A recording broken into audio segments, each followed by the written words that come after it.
Finally, we're at the point of trying to pull the different models together, and we do this with the help of the PRECEDE Framework. PRECEDE was developed by Lawrence Green, who was actually a professor at Johns Hopkins in the late 70s and is a renowned health educator. PRECEDE stands for predisposing, reinforcing, and enabling causes in educational diagnosis and evaluation. The word diagnosis is a key factor in the framework, encouraging us to understand problems before intervening, to use this understanding to select appropriate strategies. In fact, there are 5 levels of diagnosis, starting with quality of life, moving to specific health and epidemiological diagnosis, what are the disease conditions and who is affected by them, behavioral diagnosis, finding out those behaviors which contribute to or help control a particular disease, an educational diagnosis, which looks at all of these antecedent variables, intermediate variables that we've considered in our different theoretical models, and an administrative diagnosis that uses the information gathered to select appropriate health education and health promotion strategies. Finally, having done the diagnosis and designed the intervention, the evaluation component kicks in, and one looks to see if, having intervened, having chosen strategies, that the antecedent factors identified through the educational diagnosis change. Do attitudes change? Do knowledge change? Do skills change? Does this result in a change in behavior? People who are behaving in a different way, does their health status improve? And assuming their health status improves, does that have an improvement on the quality of their life? The full picture of the PRECEDE model involving health promotion and environmental and policy considerations is seen in the next slide. We can use our example of guinea worm to carry out the diagnostic process. Quality of life. We find that people in endemic communities have lower economic production, children miss school, there's reduced economic and social opportunities. The epidemiological diagnosis shows us that the disease is prevalent in certain communities that have poor water supply, results in disability, secondary infections. Seasonality is an issue, mainly in the dry season in certain parts of West Africa, for example. Again, people are affected, both men, women, also children who are above the age where they've stopped breastfeeding and start drinking pond water. So we can get an idea of who is affected. The behavioral diagnosis identifies specifically 2 behaviors that contribute to the transmission. If you have a guinea worm ulcer on your leg and the worm is coming out, ready to expel larvae, if you walk into or wade into the pond, the larvae will be expelled. They'll be swallowed by the cyclops. So wading into the pond with an ulcer is 1. On the other end, if one drinks the pond water containing the infected cyclops, the disease cycle will continue.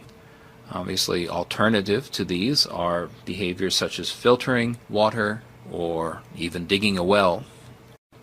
The educational diagnosis, why do people carry out these particular behaviors?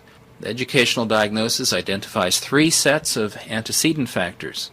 These antecedent factors draw on our previous theoretical models and information. One set of factors is called predisposing. These are cognitive affective determinants, things that are already in people's heads. Their knowledge about guinea worm, its cause and prevention. Their attitudes about water quality and purity, what they expect good water to look like, smell like, taste like. Their perceived efficacy, their self-efficacy in filtering the behavior, in carrying out filtering. Their actual perceived efficacy or effectiveness of the filter itself. Their knowledge of filtering steps. Their preferences or attitudes about alternative methods for cleaning water. These are examples. Not every factor occurs with every population in every community, and this is why it's necessary to do surveys and research, formative research, before starting a program to see what are the salient issues in a given population or community. A second set of antecedent factors are known as enabling factors. These are the resources and skills. These may not be clearly spelled out in the theoretical models we've talked about before, but they're certainly implied in terms of the environment, people's economic status. They're often referred to as constraints in health belief model, the cost, access, etc. But these are very important issues because even if a person has an intention to behave in a certain way, as we've seen in theory of reasoned action, even if they have a positive attitude toward the behavior, even if they perceive that other people want them to behave in a certain way, if they lack the funds, the access, the equipment to carry out the new behavior, they won't. So enabling factors are very important to stress. The third set of factors are reinforcing factors. These, again, come from our theoretical constructs where we're concerned about perceptions of what other people will think, social norms, observing other people, the influence of the attitudes and behavior of significant others, family members, co-workers, friends, etc. Such social influences are, in guinea worm control, would be who is it that's promoting the use of filters? Is it co-villager, who is also a village health worker that everyone knows, or is it someone from the outside, from the health center? Maybe neighbors purchase, and this can be observed. In the family, the husbands may or may not buy. And also reinforcement comes from the feedback of having carried out the behavior or watching the results of what other people have done. This has to do with observational learning and social learning theory, etc. The visible results of removing dirt and debris by the filter may be reinforcing even if people don't see the cyclops being removed. Here again, the next slides look at how the other theoretical models provide information to help us draw out our PRECEDE model and help us sort out our antecedent or intermediate variables into these three broad categories.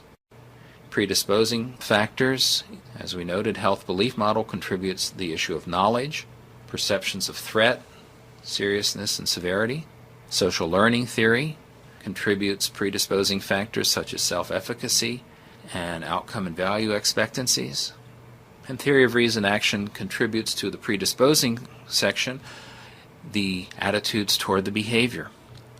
Concerning reinforcing factors, health belief model contributes cues to action, which may be advice from other people or observation of what is happening to other people who use the new idea or who are suffering from the same illness. Recognition of family structure and social group membership as a modifying factor also gives us clues to reinforcing factors in a PRECEDE model. In terms of reinforcing factors that are gleaned from use of social learning theory, we can see the social aspects of the broader environment and specifically observing other key people who are important in a person's life, peers, family members, co-workers. Theory of reasoned action has a whole clear section on the influence of perceived social norms, the respect or otherwise of different reference groups. As we said, enabling factors can be discerned less directly, but they are present in these other models. Health belief model talks about barriers and facilitators, logistical factors, transport, time, money, and broadly as a modifying factor, these would be influenced by a person's economic status and occupation. Social learning theory would have enabling factors implied in the broader environmental context, such as the economic and political aspects of the environment, and more specifically, as a characteristic of the person, skills would be involved. In theory of reasoned action, enabling factors are not explicitly stated and not as easy to identify. Finally, with PRECEDE model, the important fifth stage is taking this information and matching strategies to the information gathered about the antecedent factors. Matching strategies to our educational diagnosis. The idea is that health education and planning health promotion programs should be scientific, should be systematic. The days are past when we can say that, oh, media looks nice, let's put a television spot on. People like entertainment. Let's do a drama at the market. The idea of choosing a strategy because it's familiar to you or it looks entertaining are gone. That's inappropriate. What we find is that PRECEDE helps us recognize that the predisposing factors are primarily influenced by communication strategies.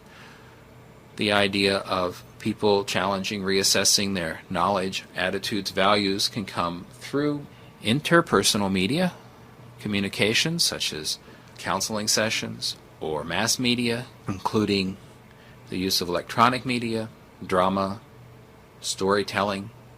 The reinforcing factors are best addressed through social support strategies. This may include family counseling, formation of support groups. Our enabling factors can be best addressed by community development and resource development strategies, skill training, revolving drug funds, community mobilization and fundraising, etc.